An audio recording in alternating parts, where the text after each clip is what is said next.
I like to travel. I like to be in new places. My first time in Park City. And I just got back recently from a trip to New York, which was really great, except for the near-death experience at the hands of a New York City cab driver. Unfortunately, not the first time that has happened.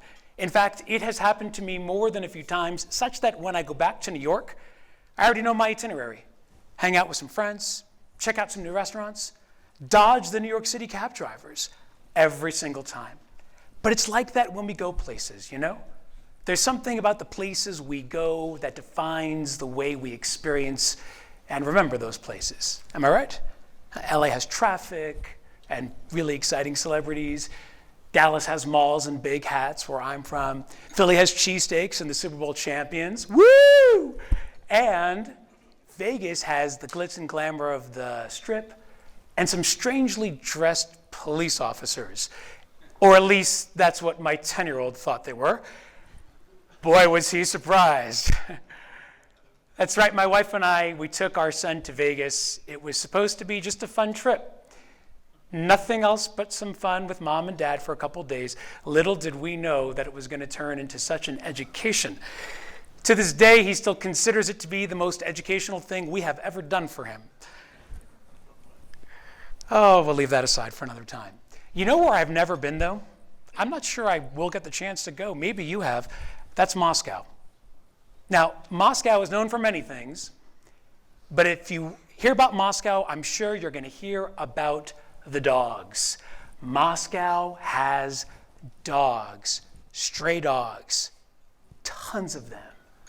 Did you know that there is a stray dog for every 300 people living in the city?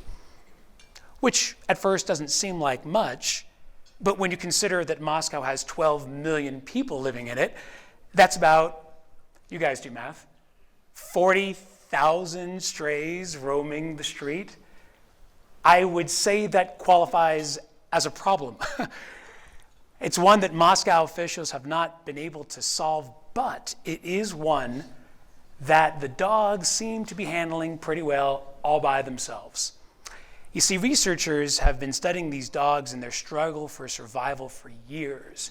And what they've pretty much come to the conclusion now is that these dogs that roam the streets of Moscow can be divided into 4 distinct social groups. The first are your guard dogs. Those are the guys that work for a living. They are given food in exchange for patrolling Moscow's various military sites. Okay, nothing wrong with that. The second group is the scavengers. Those are your dumpster divers. You see them all over the city, foraging for little scraps, little pieces. It's a rough life. The third group are what people call the hunters. The hunters are the ones that have evolved wolf-like characteristics. They're the ones who are going to hunt for prey. They're going to find their own way in the world. And the fourth group, those are the ones I think are the most interesting. Those are what the researchers call the beggars. And they look something like this. Now, that is not Photoshop. That is a real picture taken not too long ago at Moscow's 3-Station Square. And that, my friends, is a beggar dog waiting to board the 8:10 train to Tverskaya. You can't make this stuff up. Now, these dogs, they're smart. They have learned what it takes an MBA student 2 years and 50 grand to figure out, and that is when resources are scarce and competition is fierce. You've got to pick your winners. Win fast, lose fast. And it's exactly what these dogs have done. They have evolved an uncanny ability to spot the winners, the ones who will give them food when approached, when they beg for it. And not only that, they've actually learned how to ride Moscow's train system. They get on and off the train at different stops based on where they are more likely to meet the people who are more likely to give them food. That's amazing. I can't even get to my grocery store without GPS. I've been living in Dallas for 13 years, and I still get lost. These guys are hopping on and off, making their way, getting food, doing everything. It's unbelievable. Now, not all these dogs, though, have fared as well. The beggars, they do okay. But the hunters and the scavengers, they tend to starve and die out. And the reason? even though they have managed to evolve as a group, they have evolved in isolation. They haven't learned from the behaviors of the more successful groups. Because if they did, they might actually develop some of those behaviors, and who knows, might this morning be hopping the train to Tverskaya. Now, I didn't come here today to talk to you about dogs. That was the conference I did like 2 weeks ago. But to tell you that when it comes to our own human interactions, we're not so different. We tend to choose packs and to stick with those packs to the exclusion of all others. And from those packs, we derive and fill our basic human need for socialization and connection. But that should come as a surprise to no one here, right? Because that's how we've done it for literally thousands of years. We started off in these really large groups, these very diverse groups. And over time and with changing circumstances, those groups constricted. They collapsed into smaller packets, smaller groups based on affinities and needs and wants of the moment. And that's pretty much how we stay true to this day. Such that when we're in new territory, when we find ourselves in new places, we tend to seek out the safety of familiar people and ideas. Now, I bet it came as a surprise to you today that when you checked in at registration, you found yourself assigned to a particular table based on a letter, right? Whose idea was that anyways? What was wrong with that person? Well, that was my idea, actually. And we'll find out later why.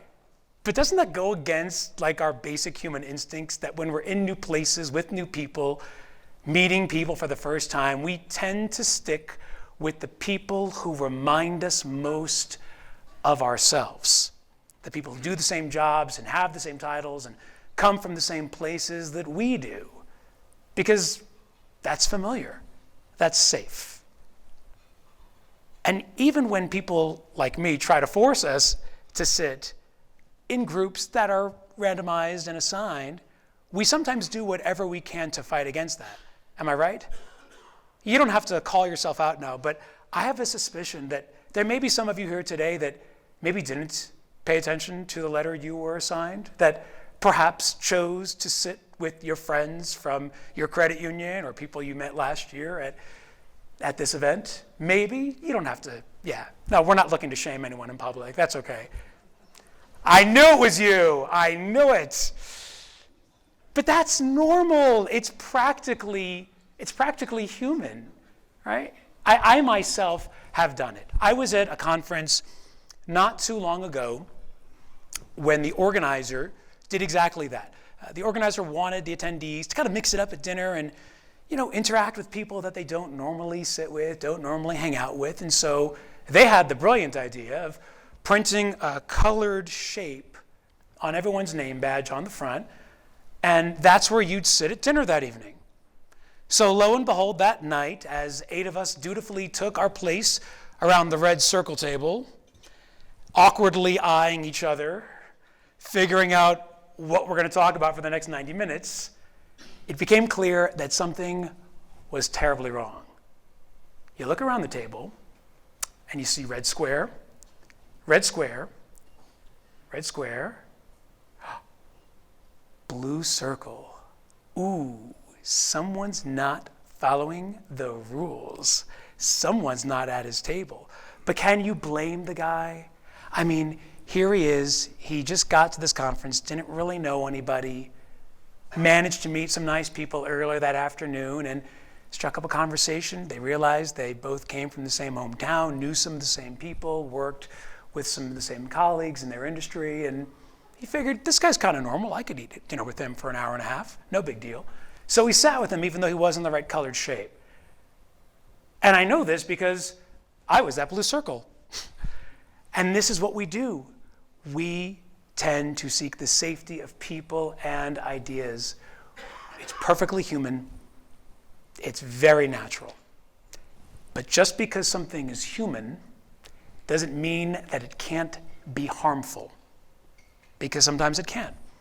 Like bad breath or body odor. And we agree that those parts of us are the parts that ought to be controlled or eliminated altogether. And so when we have these very basic human urges to seek the safety of the familiar, to stay with our packs, that's okay, but the truth is we're doing it with a misguided intent. We do so thinking that silos are somehow going to make us safe, that they're somehow going to increase our sense of belonging and strengthen our connections and give us a place to call home. And while that's a natural thing to think and believe and even do, nothing could be further from the truth, because the sad irony of it all is that silos don't make us safe. They make us less safe. When we're inside them, we are more vulnerable and more exposed than we were before. And if you don't believe me, then take a look at Sony and its attempt to create the iPod. Now, you know Sony didn't make the iPod. Apple did. But Sony should have. After all, they were the leaders in the portable music space. Who remembers the Walkman or the mini disc? Who still has their Walkman or mini disc? You could get a small fortune for it on eBay if you're willing to part with it. Sony was clearly the leaders. So what happened? In 1999, at the Las Vegas Comdex trade show, sort of the forerunner to the CES, Sony unveiled not one, but two new devices for portable music. The memory stick, sort of like a pack of gum, and the music clip, which looked kind of like a ballpoint pen. Now, both devices had their share of problems. They were too expensive and not easy to use, and seemed to have features that just didn't iterate past on prior models. But the biggest problem of all was not the way they were designed, it was the way they were delivered. Because these products were engineered by two competing siloed teams at Sony who were completely unaware of each other's work and had no idea that they were merely duplicating each other's efforts, such that when Sony made the product announcement in 1999, it confused the market, it roiled shareholders, it left people scratching their heads thinking, what's the deal with these two devices? Well, that gave Apple an opening, which they seized. Apple never looked back. Sony never recovered. Now, that may sound like bad news, but the good news is that if you can find your way into a silo, then I believe you can find your way out. And today, I'd like to show you how. You might be thinking at this point, at my credit union, we are incredibly siloed. Sales and marketing, IT, member services, they're just not talking to each other. Maybe what I need to do is blow the whole thing up. I mean, smash those silos, break them down, tear them to their studs. Allow me to walk you back from the brink, because extremes rarely serve anyone's interests. And in this case here, there's no sense in smashing the piggy bank just to get a few coins out when all you really need to do is unplug the cap, right? Instead of a sledgehammer and taking a sledgehammer to our silos, maybe we need a different approach. Maybe instead of a sledgehammer, we need something more like a shoehorn, something that allows the silos to fit in more comfortably with the space around them, to be worn more comfortably by the people who are living inside those silos. Maybe instead of trying to break our silos, which is what you often hear people say, we should do something different. We should bend them. Now, that may sound like wordplay to you, but I think it's actually a redefinition of the entire space and the entire concept of a silo. When you think of a silo, what shape comes to mind? Cylinders. Spheres? I heard spheres. Right, which is what silos typically look like. The ones not too far from where I live, Chip and Joanna Gaines with their silos, right? At Magnolia with, right? You watch it, I know. My wife loves it too. And, cylinder-shaped, right? Cone-shaped, right? But I think of a silo differently. I think of a silo not as a sphere, but as a square, because they tend to box us in. They tend to keep people apart and keep ideas in a square. But if you look at that square, and you tug a little here, and you pull a little there, then suddenly that square becomes something else, a circle. Now think back to your year of learning geometry. For me, that would actually be 2 years, 9th and 10th grade. I didn't do very well.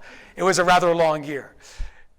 Now, one of the rules of geometry is that when you have a circle and you draw a line from one point on the circle to another, we call that a chord, right? Connects 2 points on the circle. Now imagine for a moment that all those functional silos at your credit union, sales and marketing, IT, member services, product, instead of thinking of them as separated entities, view them as lining up with these human cords of connection between them, such that information can pass through these networked connections easily. All it really needs is a bit of a push. Because on any given team, within any given organization, there are individuals who are your connectors, your human cords, who are able to bridge their knowledge from their particular function and division to the work of others. Imagine if within your organization, those human cords were lined up against each other, allowing for a free flow of information. When that happens, you get genius bonds, these free-flowing ideas and exchanges that pass from one specialization to the other. Because silos, they're not all bad. They allow for greater specialization. They allow for more defined work structures. They even fill the needs that we have, those deeply seated human needs of connection. So why get rid of them? Embrace them, but bend them so that you are now creating points of connection between your silos, between those different functions within your organization.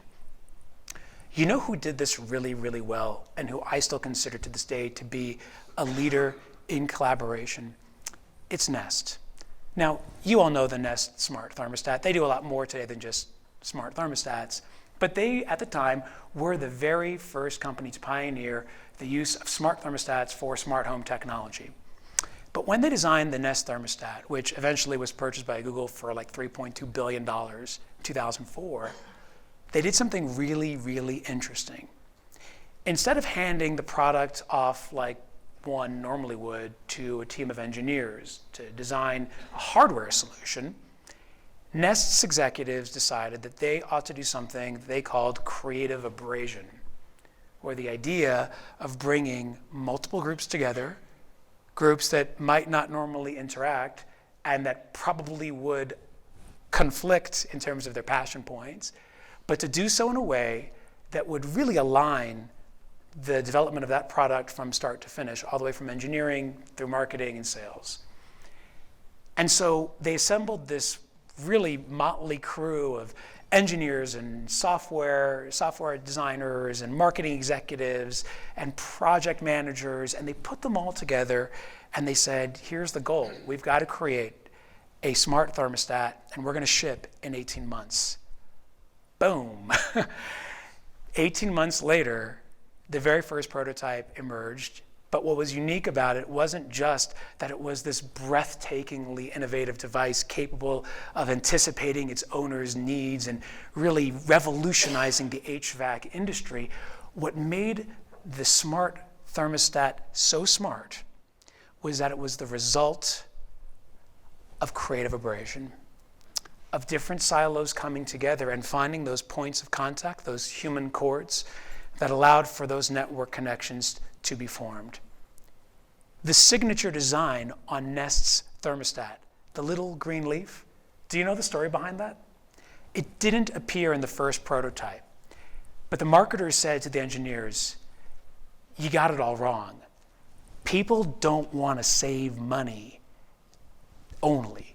They aren't so passionate about the environment only. You know what gets them going? the pride and the competition of being able to tell their friends and neighbors, did you get your green leaf today? And so that's where the idea came from. Saving money, conserving energy, those are wonderful virtues. They're good for the pocketbook, they're good for the world.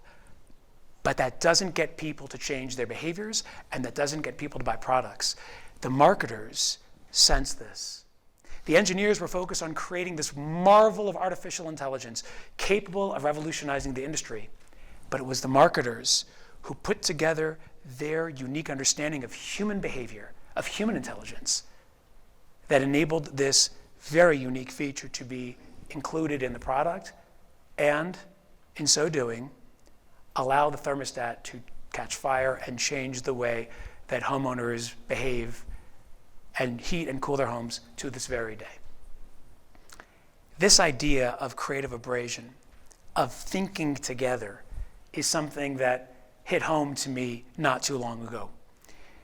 Outside of speaking to audiences like you, I'm actually trying to finish my PhD, really trying to finish my PhD. And I'm at that point in my dissertation where you hire a statistician. He's the math whiz who's supposed to make your numbers look right so that you can actually do the one thing that really matters to academics, and that's get published.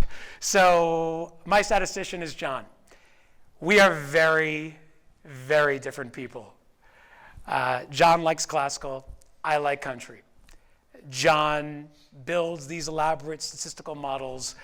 I barely build model airplanes. John graduated in the top percent of his high school class. I graduated in the part of my high school class that made John's part possible. And so we're pretty different people. And there came a point where I was going in one direction with my research, and John said to me, hey, you can't do that. And I said, why not? That doesn't make any sense. And John said, you just can't do that. You don't have a big enough sample. I said, samples, who cares? He's like, no, you really need a big enough sample. And I realized we were going down this crash course. And then John said something that really stuck with me. I think about it even to this day, and it was this. He said to me, Joe, my job is to prove you wrong. Because when I can't prove you wrong, only then will you know that you're right. And that is so true, isn't it? I mean, we often go down this path in life thinking that we have the answers, thinking that we have the solutions, thinking that we're on the right course, and that we're not making any wrong turns when in fact we are. We're just not headed down the right path. And unless we open ourselves up to the people who think differently than we do, who operate differently than we do, who bring to the table different experiences than those that we have, then we will never know that we're going down the wrong path. We are likely to stay stuck in those silos and never experience the joy of those genius bonds and those human chords that run between and within different functions of our organizations. We just don't know we're right unless we can finally know that we're no longer wrong. It's up to other people to help us do that. So how do we do that? Easier said than done. How do we create connections within our organizations?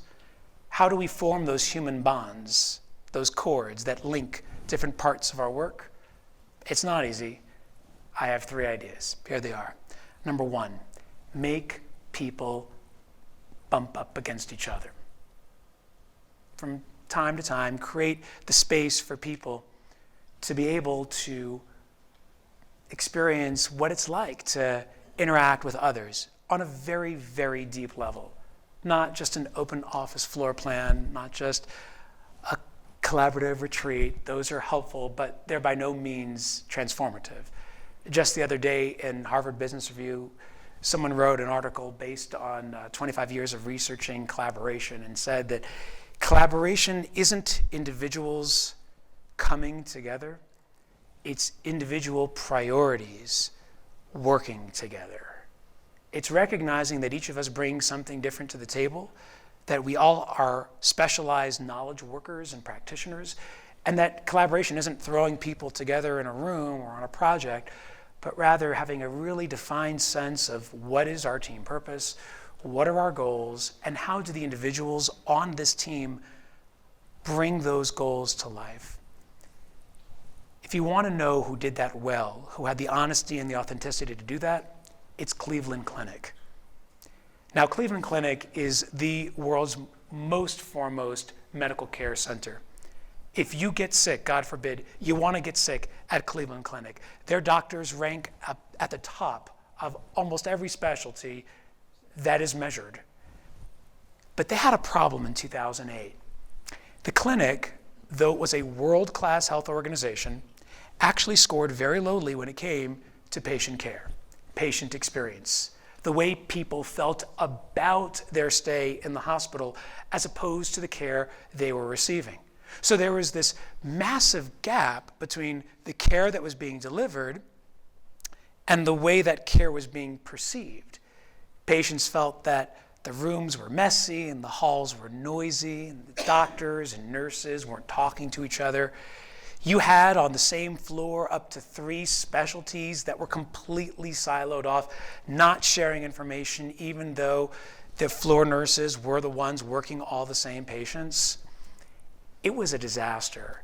Now, Cleveland Clinic could have done what most high-performing organizations say to themselves, and that is, we're doing okay. We're still ranked among the best in the world. People from all over fly in to receive care at our clinic, and at the end of the day, it's about making people feel better, right? So, okay, the room's a little messy. All right, the hall's a little noisy. Deal with it. We just cured your cancer. So, that's not what they did. Cleveland Clinic had the authenticity, the humility, the strength to revolutionize the way their teams performed. And at the time, this idea seemed pretty novel, though today it is an industry standard. They introduced the concept of a weekly huddle between caregivers on the floor. Doctors, frontline nurses, case managers, heads of housekeeping, all getting together every week, huddling up like a football team, and discussing patient care issues. And within a matter of months, patient experience scores at Cleveland Clinic rose dramatically, and within 2 years' time, the clinic went from being rated as one of the worst patient experience medical centers to one of the best. Specialization isn't a bad thing. Specialization that does not interact with other specialized experts is a bad thing. And so creating more connection between specialized units, getting people to bump up against each other and making that shared knowledge collide, that is one way to bend a silo. Increase people's capacity for empathy. Every so often, get people to break out of their comfort zones and do things a little differently. Get to see what life is like for other people in their side of the world. I know of a company, a paper company, that did this quite well. One day they took all of their sales guys and they brought them down to the warehouse to see what life was like for those guys down there. And it was a revelation. Now, granted, that company was Dunder Mifflin, and it happened on an episode of The Office. But the point stands. Ignorance breeds in isolation. Am I right? If we want people to connect with each other, we have to get them comfortable enough to get out of their shells. Empathy is the signature skill of collaboration, and it's one that's hard to work on, but according to research, it is one that emerges even when we're very young. There was some recent research I saw that I think drove the point home for me. A group of researchers brought a bunch of toddlers, 14 to 18-month-old kids together, and presented them with 2 bowls full of food. In one bowl were those cheddar goldfish crackers that I still love to this day, and in the other bowl was broccoli. What do you think the toddlers chose to eat? Right? The broccoli. No, the cheddar crackers. But here's the funny thing. When they brought in another group of toddlers. The researchers this time themselves ate from those bowls. Except when they took a bite of the broccoli, wow, this is the best broccoli I've ever had. This is amazing, and kept gouging the broccoli and didn't touch the crackers. Or if they did, they'd be like, ugh. Then they reached out their hand and they asked the toddlers to give them something from the bowls. And do you know what the toddlers chose 7 out of 10 times? The broccoli. They may not have liked it. This was not some like super specialized group of toddlers that just loves broccoli. Like they were normal kids. But they saw how much the researchers enjoyed eating it. And as a result, felt triggered by those feelings of empathy that are inborn and gave them the broccoli instead of the crackers. It exists within all of us. The ability to be collaborative, the ability to be empathetic, to sense the needs of another person. It's just a matter of bringing it out. And when collaboration, that signature skill of collaboration, empathy, right, that signature skill, when that is out there, that is something that transforms the way our teams work and live together, and that is a second way to bend those silos. Finally, share your information.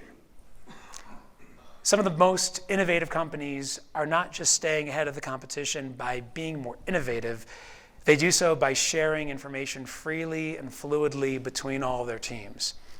Facebook did this for years with a program they called Boot Camp. Any engineer that was hired by Facebook, regardless of his or her seniority or past experience, had to go through a mandatory training period, 6 weeks, known as Boot Camp, where they basically opened up the code to the entire site. Maybe that's why things happened the way they happened with Facebook, who knows, right? Maybe they hired some bad actors at the time, who knows?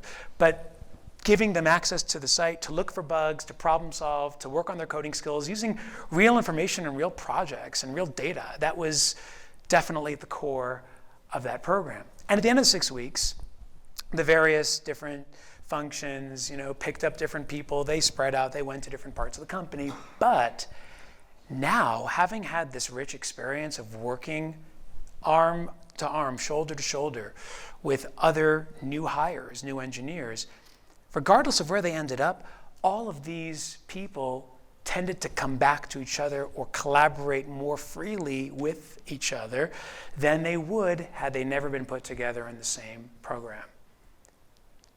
That time they spent together, that time they spent sharing information, triggered that information sharing muscle that is so critical to our organization's vitality and growth. And within credit unions, it's no different.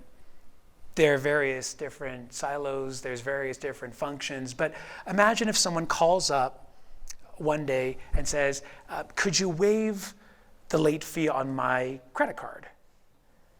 And you start to think to yourself, okay, was there a reason you were late on your payment? And he says, yeah, I was running a little low this month. I'm already carrying a pretty high balance on some other cards, and it was a tough month for me. And so the siloed thinker, the one who doesn't share information, says, okay, I'll waive the late fee, and that's sort of the end of it. You feel like you did a good job, you served the member.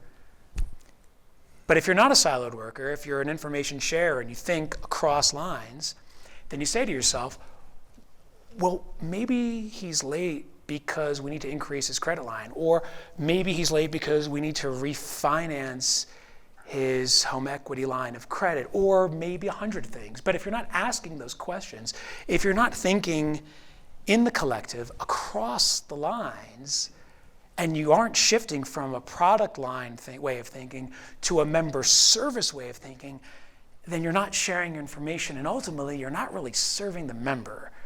Sharing information is at the heart of what great companies do. It's what allows them to understand with empathy and with intuition what their clients, what their members, what their customers really want and need. So let's take a quick look back and then a quick look forward. We started out today by talking about the perils of silos.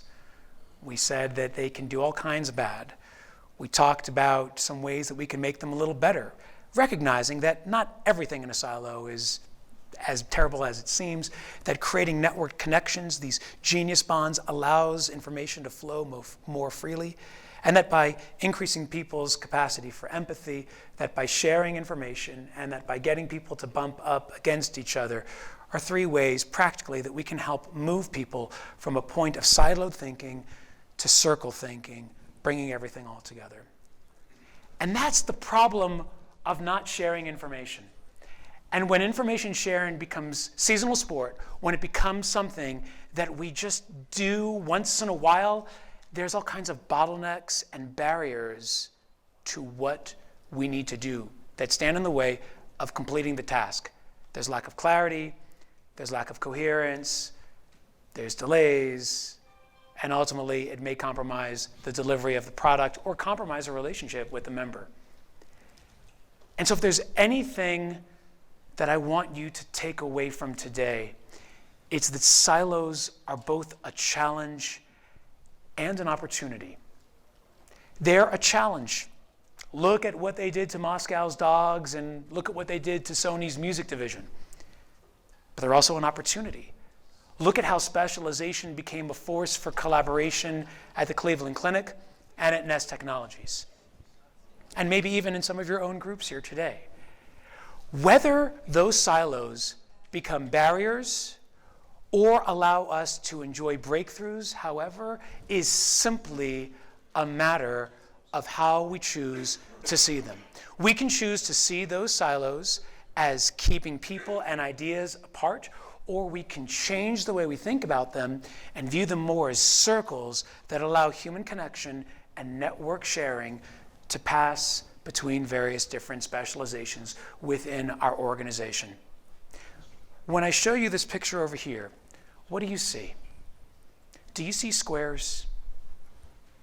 That's what most people see when they see this picture. They see squares, contained, cut apart, controlled. But look closely. I see some of you starting to see it now. Look really closely. Do you see it now? Do you see it now? Do you see the circles? They were there all along, hiding in plain sight. It's simply a matter of how we chose to see it. And that, my fellow prodigies, is the message I want to leave you with today.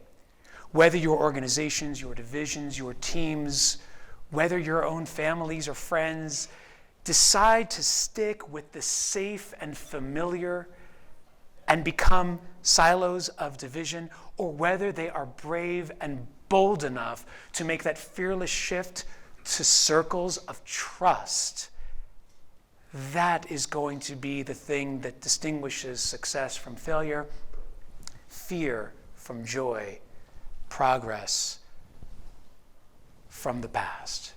And if we are able to make that shift and to change the way we think about the silos that exist in our lives and in our world, then we're not only going to change the way we see our world, we're going to change the way that our world sees us. Thank you very much.